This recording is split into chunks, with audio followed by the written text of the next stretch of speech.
welcome back to my channel, and if you are new to this channel, then welcome.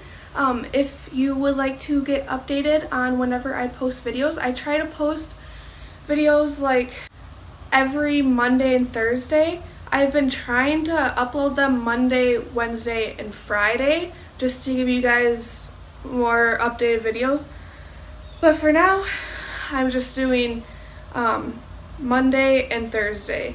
And today's video was supposed to go up yesterday, but I did not have time to film it and edit it in time to upload it yesterday. So today's vlog, as you could probably tell, or today's video, as you could probably tell, is going to just be like a Q&A. And yesterday I posted on social media, on Twitter, Facebook, and Instagram, asking people for questions for my Q&A video, either regarding personal questions or questions regarding POTS. I got a few that I was going to answer, and thank you to everyone who asked me questions. You know, you provided information for this video, so that's great. So I did get asked how old I was, and I'm 20 years old. My birthday is in May. And another question is, why did I start vlogging or blogging? I have a blog, and I will link it down below for you guys if you want to check that out. But I first started my blog, I can't remember when I started it, but I started that just for myself personally, just so I can go back and look at how I can look at my feedback.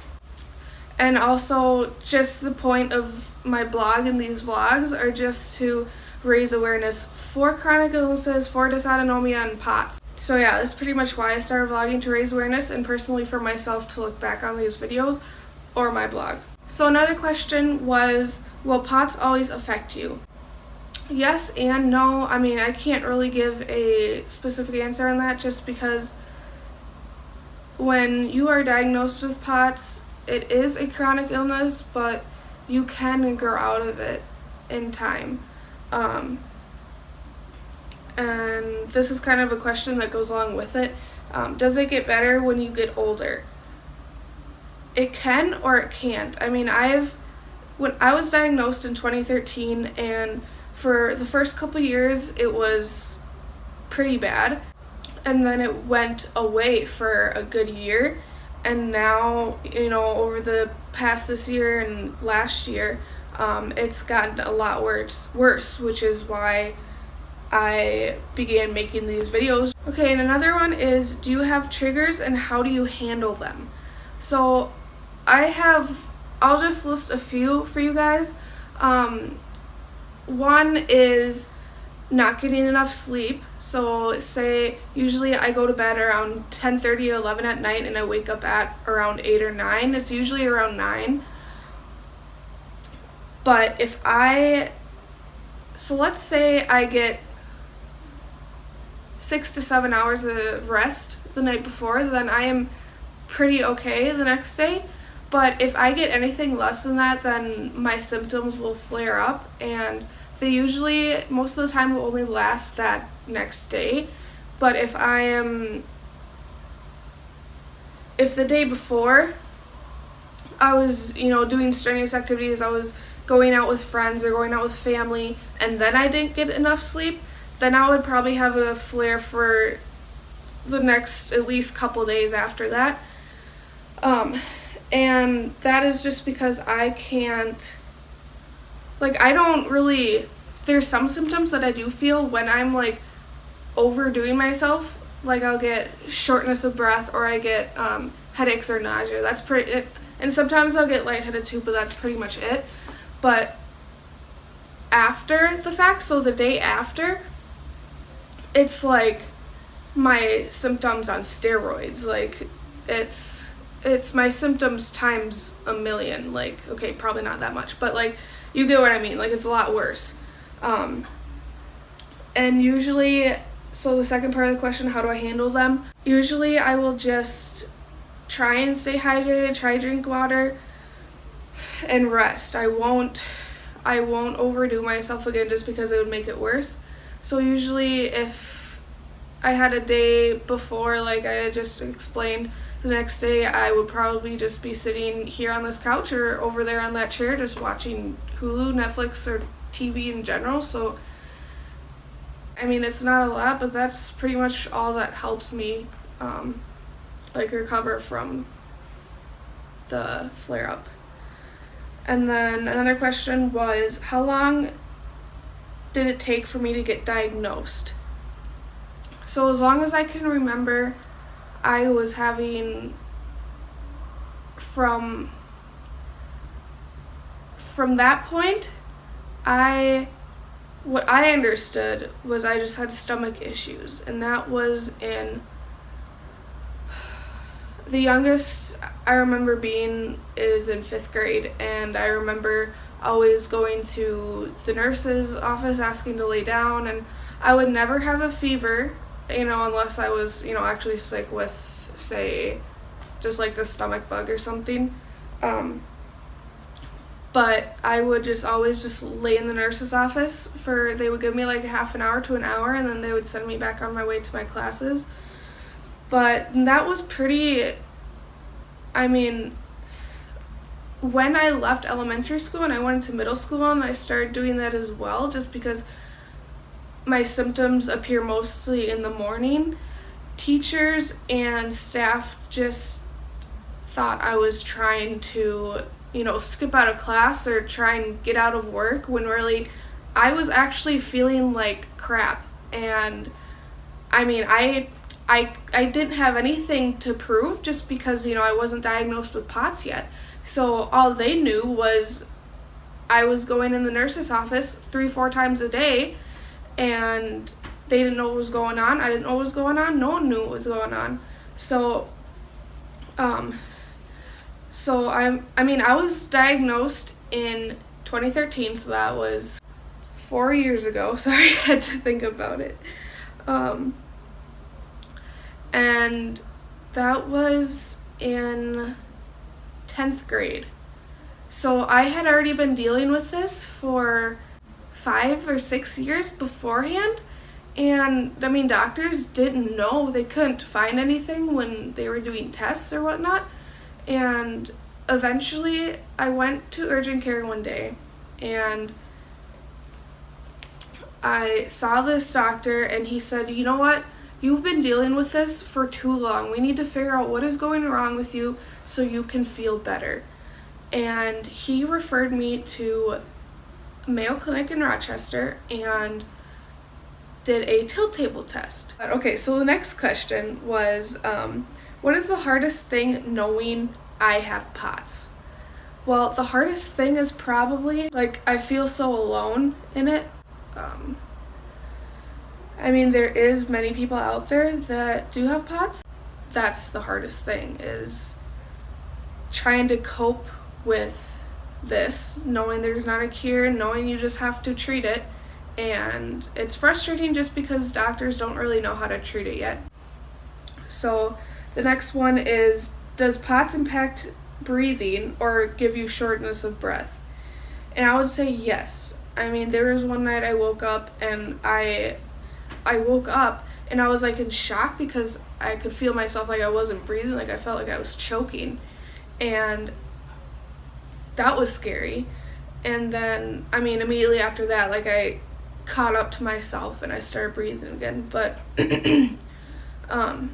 just making this video is giving me really shortness of breath, if that made sense.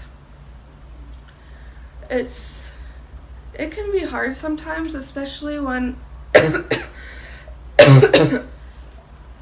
when I was in high school, just walking up all those stairs, I felt like I was so out of shape, and I felt embarrassed, especially when we would be going up as a class, and I'd be walking up the stairs, and I'd walk up one flight of stairs, and I would be sweating, and I would be so tired. I felt like I just ran a marathon, and all the other people were just, it was no problem to them. But so yes, it does impact my breathing quite a lot, and there's nothing that you can really do about it. I mean, other than, I mean, you could probably do breathing exercises, but I don't do those. And the last one is, what's on your bucket list? And I kind of wrote down a list just so I would remember. But one of them is travel out of the U.S. And I would love to go to Italy. Like, I think it's such a beautiful place. Like, I don't know. Just from everything I've seen, like, I think it'd be a really cool place to visit.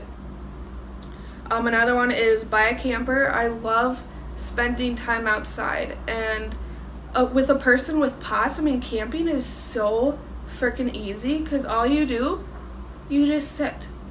And I love sitting, especially with family. Like, I always, like, I'm going camping this weekend, actually, with my mom and my brothers and my sisters. So, yeah, I'm actually really excited for that because I love fishing. I love just spending time outside. I love playing yard games. All of that is so fun to me.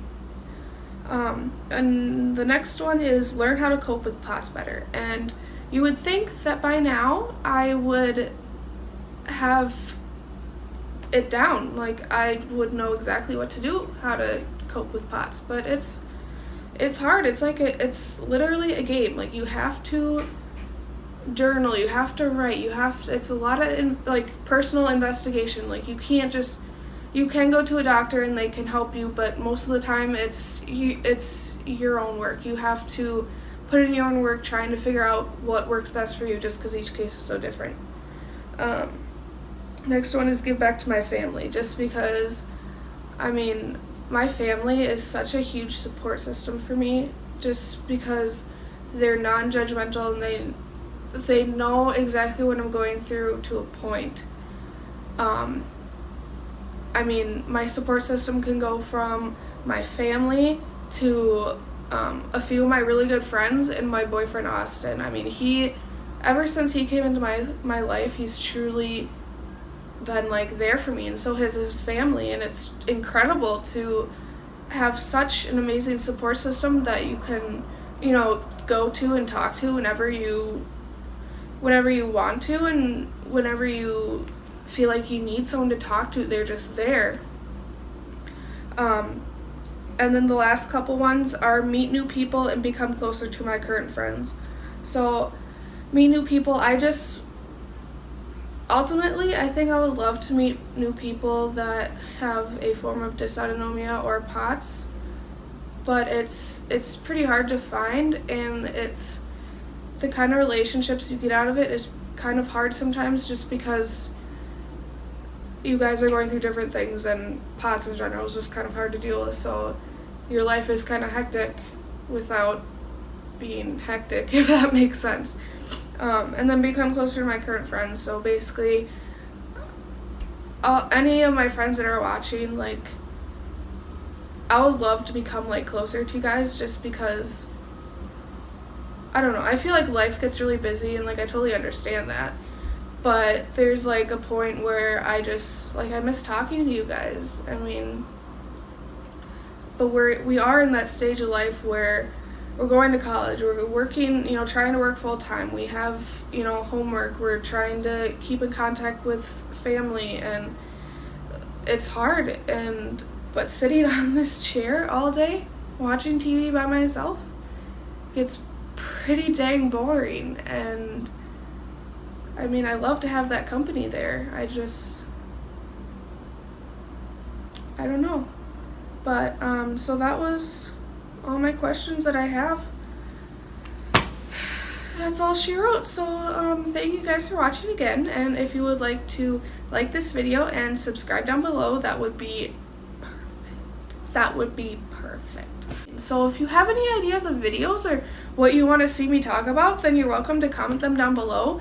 Otherwise, like I said, I will link my blog down below, along with all of my social media if you would like to follow me. Thanks for watching. I'll see you guys next time.